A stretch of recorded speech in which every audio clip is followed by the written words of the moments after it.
Es un gusto para mí volver a estar con ustedes, especialmente tratando un tema tan importante como es la valoración psicológica y la entrevista inicial a las víctimas de violencia sexual.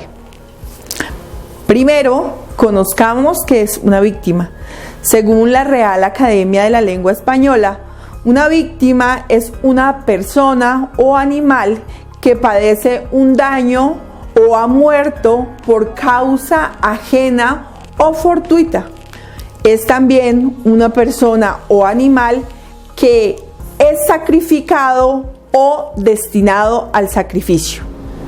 Teniendo en cuenta esta parte, es importante ahora manifestar qué es la violencia sexual. La violencia sexual se manifiesta con actos agresivos que mediante el uso de la fuerza física, psicológica o moral le permiten a otra persona, que es el agresor, reducir a condiciones de inferioridad a otra persona para someter su cuerpo y su voluntad, para imponer en esta persona conductas de tipo sexual que van contra su voluntad. Puede ser en cualquier ámbito, incluso en el hogar o en el lugar de trabajo. Conductas que sabemos representan un delito, ya que atentan contra la integridad y libertad, así como el desarrollo sexual de la persona que es víctima. Por esta razón, en torno a este tipo de hechos y obviamente de personas víctimas de violencia sexual, debe actuarse de manera rápida y tener en cuenta, especialmente en las áreas de salud, la resolución 0459 del 2012. En esta resolución podemos encontrar una triada importante en la atención de esta población, una triada que tiene que ver con salud, con protección y con justicia, para que de manera interdisciplinaria en salud, con profesionales médicos, psicólogos, laboratorio, trabajo social y otras especialidades, se pueda hacer una atención en el área de salud. A nivel interinstitucional, con comisarías de familia, ICBF, Fiscalía y Policía Judicial. Busquen y garanticen el restablecimiento inmediato de los derechos de las personas víctimas de violencia sexual. Por esta razón, y dentro de esta ruta establecida, en cada localidad, en cada territorio o en el municipio donde nosotros vivamos, se debe informar oficiosamente a la autoridad competente acerca de estos casos para que se tomen medidas en el asunto, ya que, como lo mencionamos anteriormente, es un delito que podemos encontrar de diferentes formas. Por ejemplo, los actos sexuales abusivos con menores de 14 años, el acoso sexual, que puede ser en el entorno laboral o en el entorno escolar, agresiones sexuales y violaciones, los delitos relacionados con la prostitución, la trata de personas, la explotación sexual y la corrupción de menores, los abusos y agresiones sexuales con menores de 14 años y, muy importante, el exhibicionismo y la provocación de actos sexuales, especialmente con niños, niñas o adolescentes. Como ven entonces, estos son algunos de los delitos que a nivel jurídico se pueden investigar, y para ello se hace necesario que los profesionales, especialmente los de salud, en nuestro caso el psicólogo, haga un importante trabajo, ¿sí?, en toda esta ruta y especialmente realice la valoración psicológica y entrevista inicial a la víctima de estos delitos sexuales antes mencionados.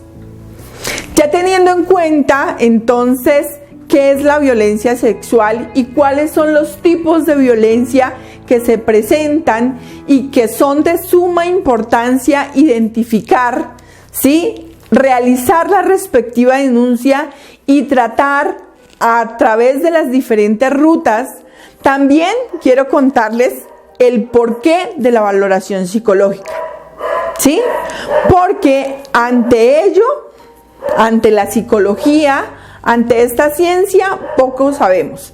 Y de seguro, muchos de ustedes pensarán y dirán que es una carrera fácil, que es una cosa muy sencilla, que es, una ciencia que no tiene nada que ver con las matemáticas, o yo ir al psicólogo, no, jamás, yo no estoy loco, o yo no estoy loca.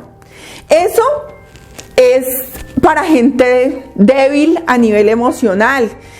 Son personas que se dejan llevar de los sentimientos quienes asisten al psicólogo, y una cantidad y un sinnúmero de situaciones que obviamente demuestran el desconocimiento en esta área o ciencia del saber.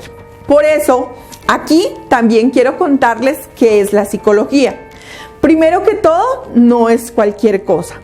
Es una ciencia, y como toda ciencia, tiene un importante conjunto de conocimientos, objetivos que son verificables en torno a ¿quién? Al ser humano. Tiene conocimientos también importantes sobre los procesos mentales y sobre la conducta de los seres humanos, que se han ido obteniendo a través del tiempo, a través de diferentes procesos como la observación y la experimentación.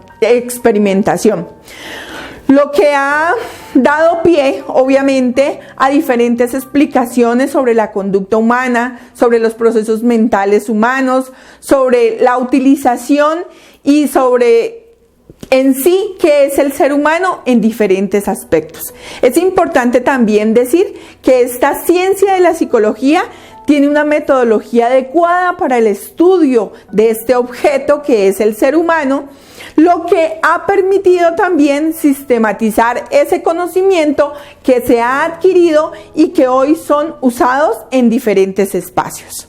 Si ven entonces cómo la psicología no es cualquier cosa y tampoco es para locos, entonces en pocas palabras quiero decirles que según la Real Academia de la Lengua Española, la psicología es una ciencia, es una disciplina académica que trata el estudio principalmente y el análisis de la conducta y los procesos mentales superiores de los individuos a nivel individual o a nivel grupal.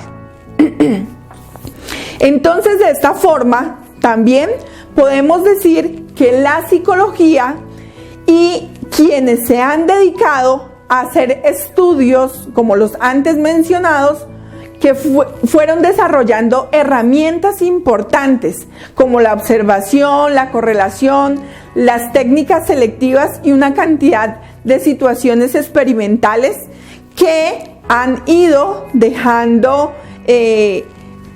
situaciones importantes en el camino con respecto al comportamiento del ser humano y los procesos mentales del ser humano en diferentes ámbitos de desarrollo. Por eso entonces es que existe la psicología social, la psicología educativa, la psicología clínica, la psicología organizacional y un sinnúmero de áreas de la psicología que permiten, como lo dijimos, estudiar la conducta, los procesos mentales del ser humano y el porqué de sus acciones dentro de diversos entornos donde se desenvuelve.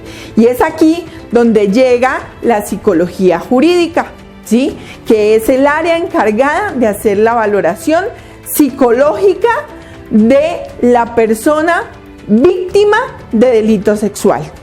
¿Y qué es la psicología jurídica? es una subespecialidad de la psicología que se nutre especialmente de dos disciplinas muy importantes.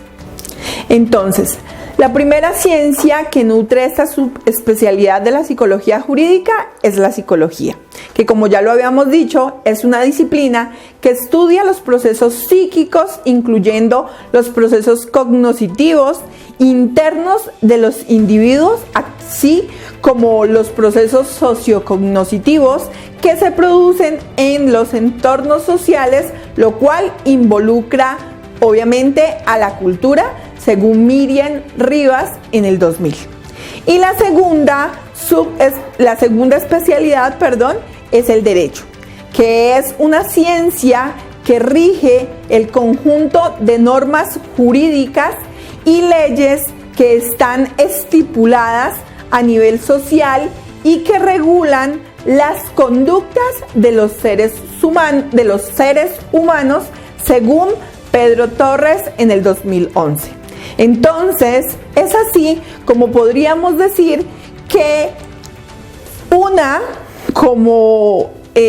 la psicología explica, predice y controla la conducta humana. ¿Sí? Entonces, esta ciencia controla, predice la conducta humana y el derecho regula esas conductas humanas. Por eso, entonces, decimos que la psicología es una ciencia que describe, predice y controla los comportamientos humanos y cuyo objetivo de estudio es ese comportamiento humano dentro o con consecuencias jurídicas, según Baena. Y su objetivo es, obviamente, dar al proceso jurídico herramientas e instrumentos psicológicos que le permitan al señor juez, a la máxima autoridad, tomar decisiones justas, objetivas y acordes a las variables psicológicas de los individuos que están inmersos dentro del proceso judicial, según Hernández. Y la persona víctima de delito sexual es una persona que debe iniciar un proceso jurídico, como ya lo hemos mencionado, porque se le violentaron o vulneraron derechos tales como la integridad, la libertad y el desarrollo de su sexualidad, así como sus derechos sexuales y reproductivos. ¿En dónde? Nos preguntaríamos, ¿verdad? En algún espacio que puede ser llamado hogar, calle, trabajo, iglesia, escuela, colegio o también durante el conflicto que ha vivido nuestro país. ¿Por quién? Nos preguntaríamos. Por varias personas, por una sola persona que se puede llamar compañero o compañera permanente, esposo o esposa, padre, madre, hijo, docente, pastor, jefe, tío, vecino. Entonces, como vemos, es un delito bastante grave que puede suceder en cualquier lugar y por cualquier persona.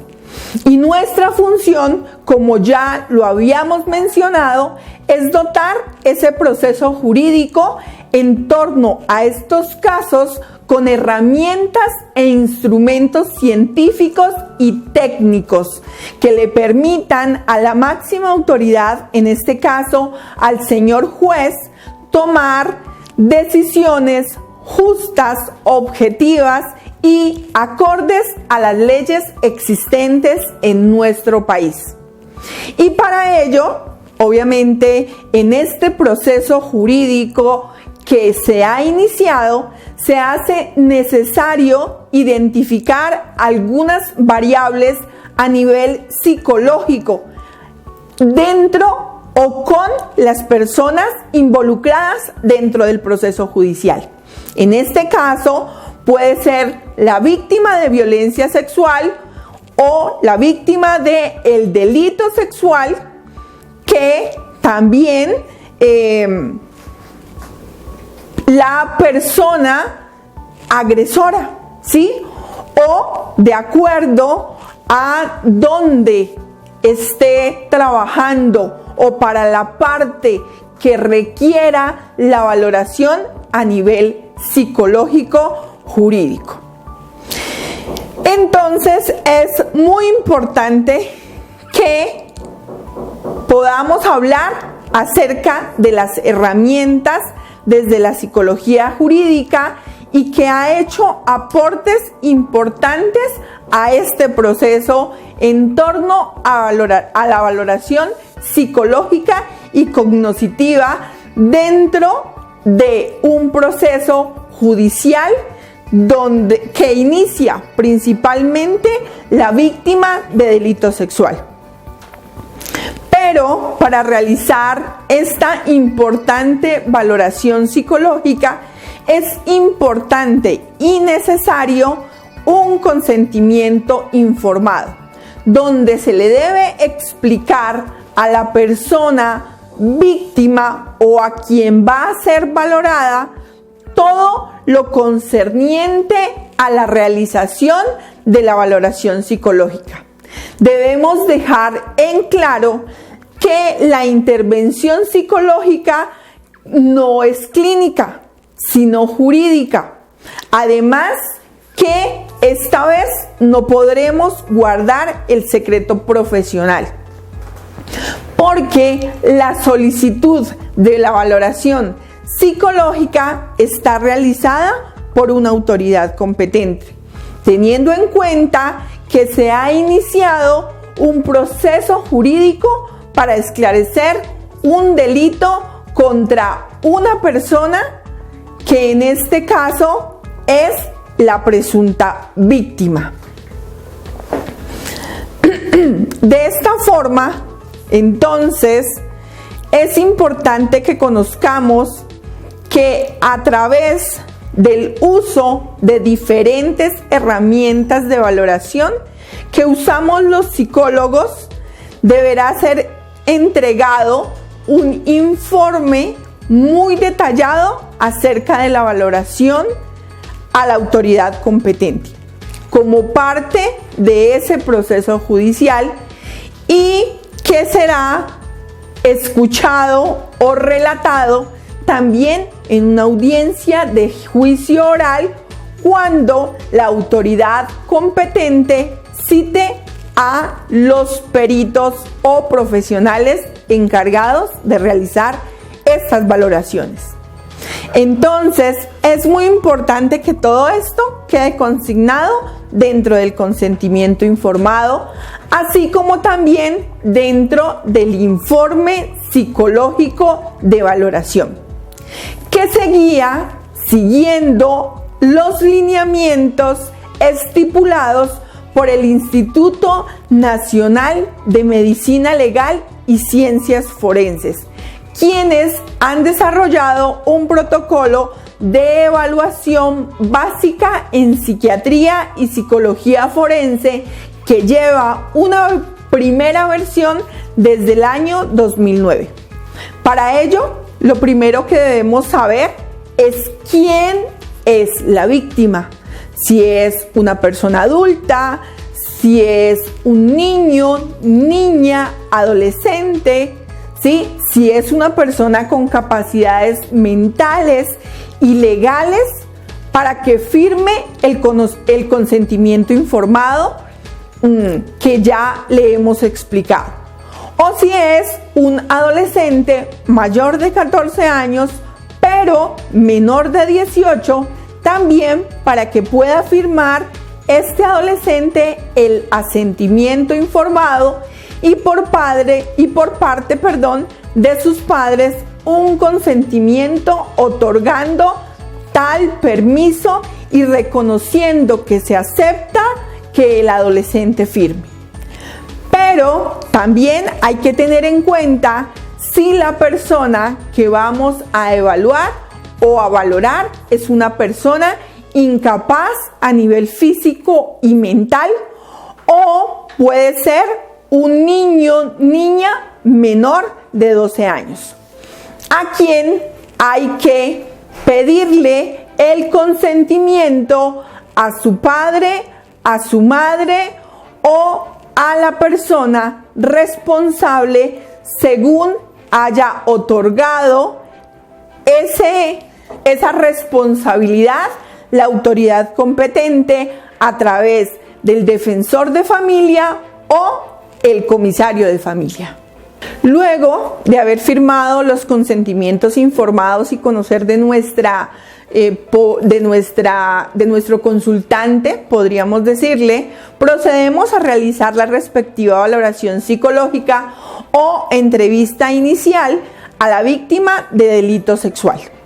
Primero que todo, es sumamente importante tener un espacio muy bien organizado con todos los elementos y materiales que necesitemos. Hojas, lápices, colores, el consentimiento informado, que sea un lugar cómodo, muy importante que sea un espacio privado donde no se filtren ruidos del exterior y que le dé seguridad a nuestro consultante. ¿Para qué? Pues para que hable sobre todo lo que sucedió en el momento abusivo o violento.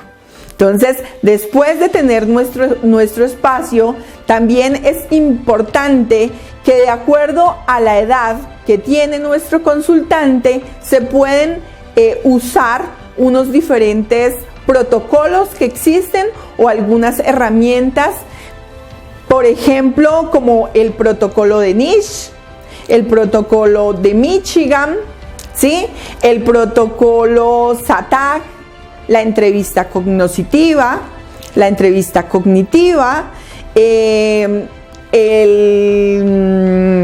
¿cuál otro?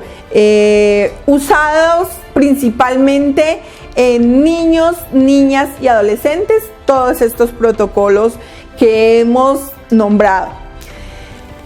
¿Qué sucede con estos protocolos? Pues cada uno de ellos abarca momentos o pasos específicos dentro del proceso de valoración, dentro del proceso de evaluación del niño, niña o adolescente.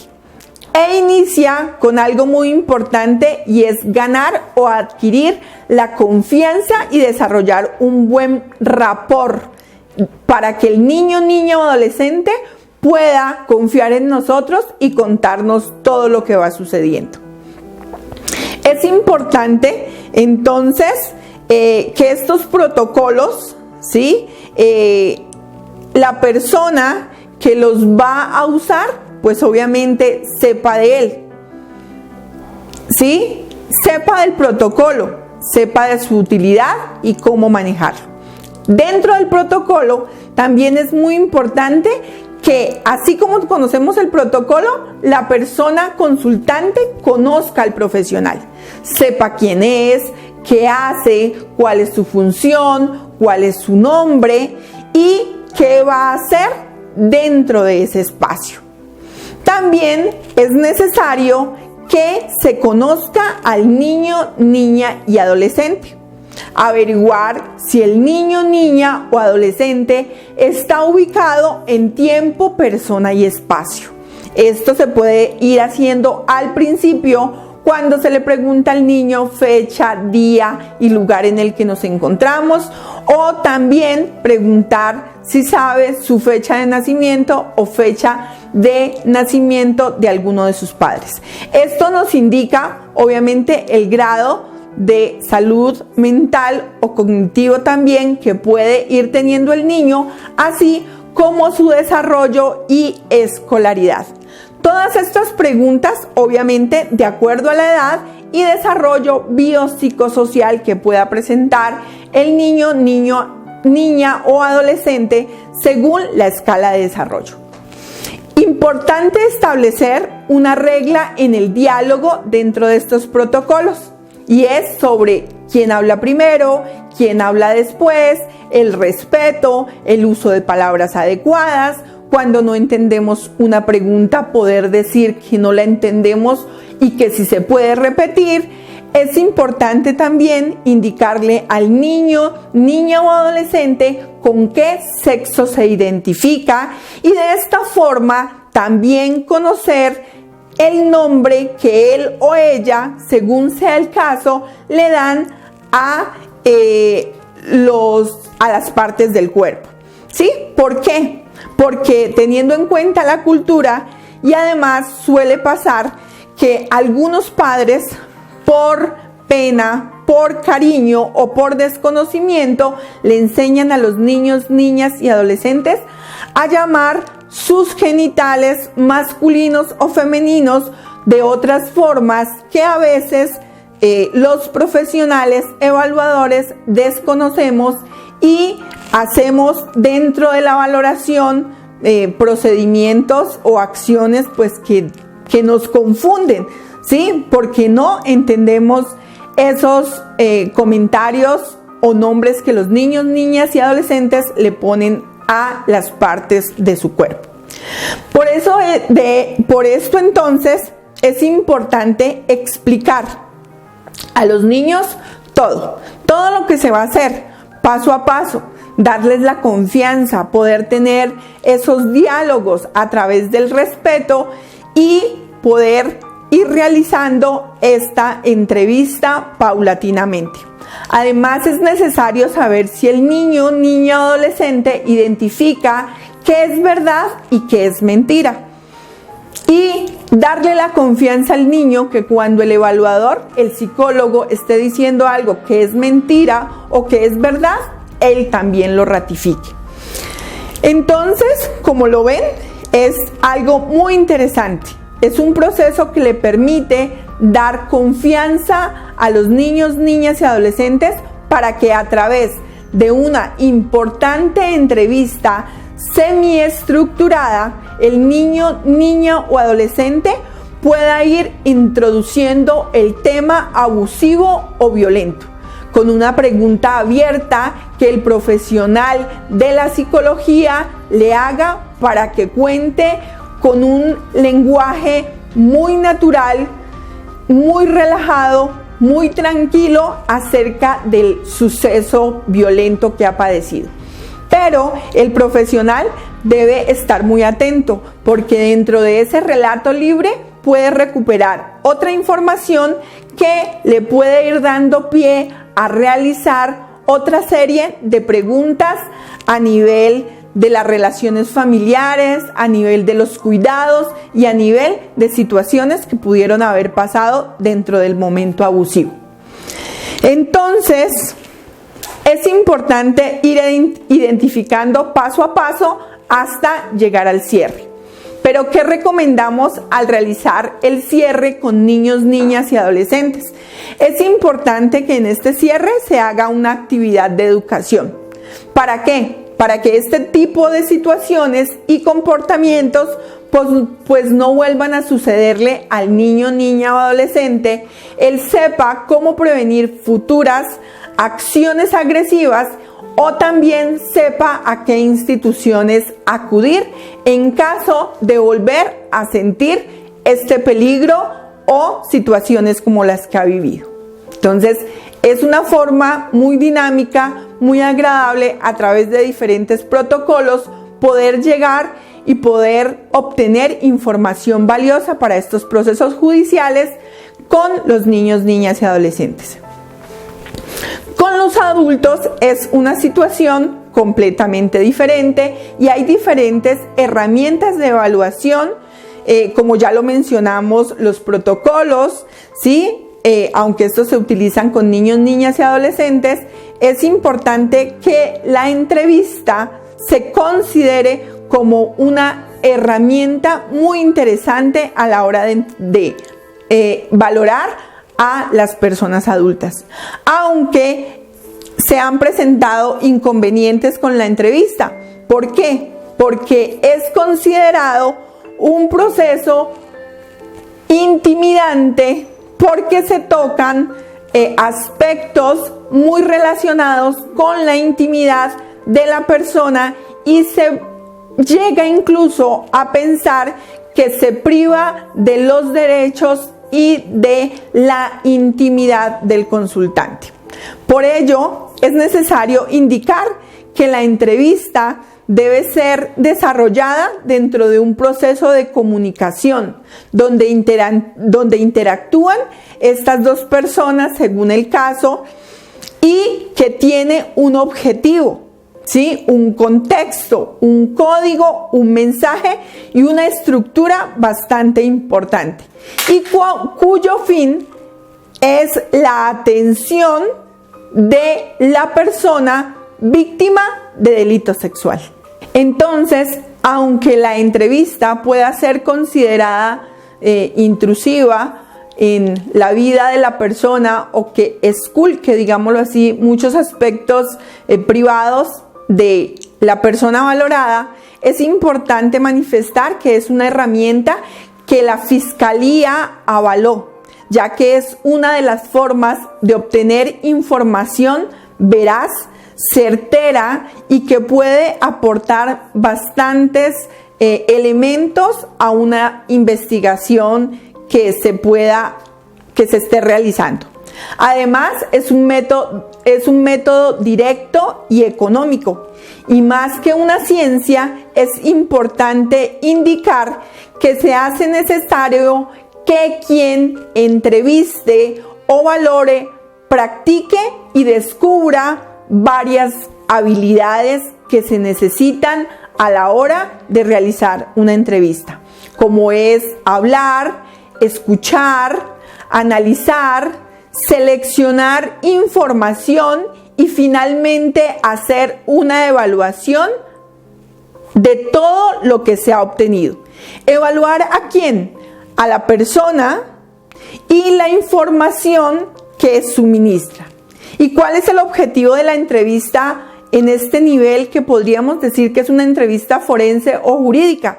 En estos casos es la obtención de información respecto a los hechos relacionados con las conductas punibles o penales a las que se les inicia un proceso judicial. ¿Ven entonces cómo es interesante todo esto de la psicología, el derecho y las entrevistas? Y es importante tener en cuenta que aquí no se busca ayudar o estar de una parte o de otra. Aquí lo que se busca es analizar todo lo que está dentro de la valoración. El relato, las conductas verbales, no verbales, los resultados de algunas pruebas que se pueden realizar, los resultados de las herramientas de valoración y evaluación que se han utilizado en un conjunto, ¿sí? Y dar o realizar un informe con todo lo que se encontró, ya que la idea es poder mostrar que es verídico y que realmente le dé aporte al proceso jurídico y, como ya lo habíamos mencionado, que dé respuesta a un objetivo que nos hemos planteado. Es muy importante que dentro de este ejercicio de valoración psicológica o entrevista inicial, la víctima de delito sexual, ¿sí?, cuando llega la víctima hasta el consultorio, el profesional no sea un profesional que juzgue, no sea un profesional que señale o sea un profesional que revictimice o cause acciones con daño. Por el contrario, que sea un profesional muy humano, porque debemos recordar que dentro de un proceso jurídico lo que se busca es el restablecimiento de los derechos de las víctimas de delitos sexuales. El restablecimiento de los derechos de un ser humano que tiene miedo, angustia, dolor, ansiedad, inseguridad, en muchas ocasiones temores nocturnos, temor a estar solo, sentirse culpable, sentirse malo ¿sí? Y que necesita además de manos amigas que le ayuden, que le apoyen, que lo guíen en las diferentes rutas establecidas, que le ayuden con el lenguaje principalmente a nivel jurídico, porque se usa un lenguaje a nivel jurídico que no se logra entender, ¿sí? Que es a identificar y a entender que él o ella no es culpable de estar, ir o simplemente existir en el momento que sucedió el hecho victimizante. Y que se den las medidas de protección necesarias, no de una noche, no de un día, ¿sí? Ya que si se da de un día o una noche pensando que esto ya se solucionó, no, que se den medidas importantes a largo plazo o a largo tiempo. ¿Por qué? Porque si es de un día, al otro día la víctima de delito sexual debe regresar nuevamente a su casa con su agresor, ¿sí? Entonces es muy importante tener en cuenta todo lo relacionado con esta valoración. No está, todos los apoyos que se le puedan dar a la persona víctima de delito sexual son válidos y fuertes, deben ser fuertes, que garanticen todo lo que está escrito dentro de las leyes para ellos y sus familias, y que no sigamos viendo que estas leyes que existen son un simple saludo a la bandera. Muchas gracias.